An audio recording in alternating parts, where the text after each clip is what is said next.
जैसा कि हम सभी जानते हैं, अभी का जो युग चल रहा है उसका नाम कलयुग है। सनातन धर्म ग्रंथों के अनुसार 4 युग होता है: सत्ययुग, त्रेता युग, द्वापर युग और कलयुग। हर युग का समय निर्धारित किया हुआ होता है। जब युग का समय निर्धारित किया हुआ पूर्ण हो जाता है तब युग परिवर्तन होता है। युग परिवर्तन के अनुसार सब कुछ बदल जाता है। युग की आयु, इंसानों की आयु एवं उनके विकास एवं सभी जीव जंतु युग के अनुसार बदल जाते हैं। तो आज हम बात करेंगे जो युग अभी चल रहा है कलयुग के बारे में, कि कलयुग का समय पूर्ण होने पर इसका अंत किस प्रकार होगा। तो चलिए जानते हैं। हिंदू धर्म एवं पुराणों के अनुसार कलयुग की आयु 4,32,000 साल बताई गई है।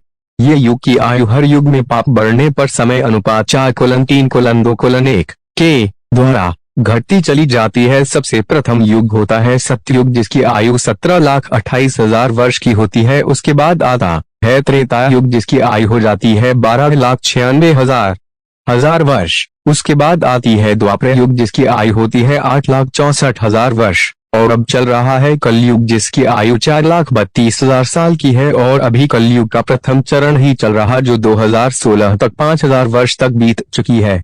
अभी कलयुग का अंत आने में बहुत समय बाकी है। कलयुग का अंत एवं अंतिम चरण कैसा होगा, इसका उल्लेख पुराणों में मिलता है। तो चलिए जानते हैं। हिंदू धर्म शास्त्र एवं श्रीमद् भागवत एवं भविष्य पुराणों के अनुसार जब कलयुग अपने चरम सीमा पर होगा तब कलयुग में पाप कर्म करने वाले मनुष्यों की संख्या अधिक से अधिक बढ़ जाएगी। तब इस संसार में अधर्म का साम्राज्य तेजी से बढ़ जाएगा। हर जगह चोरी, डकैती, लूटपाट, हत्या, अधर्म जैसा कार्य होंगे।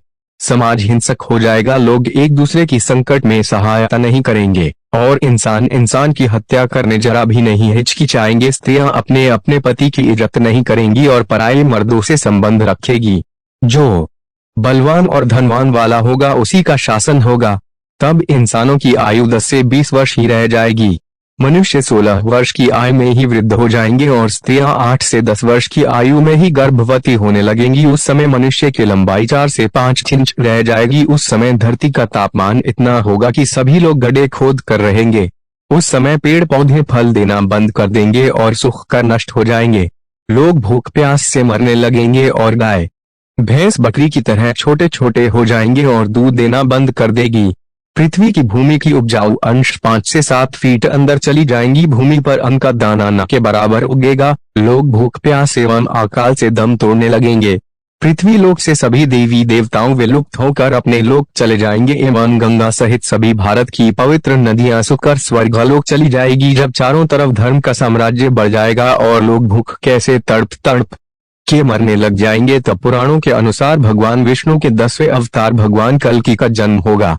तो भगवान विष्णु के अवतार भगवान कल्कि समस्त संसार से मात्र 3 दिनों में ही पापियों का सर्वनाश करके पुनः धर्म की स्थापना करेगा।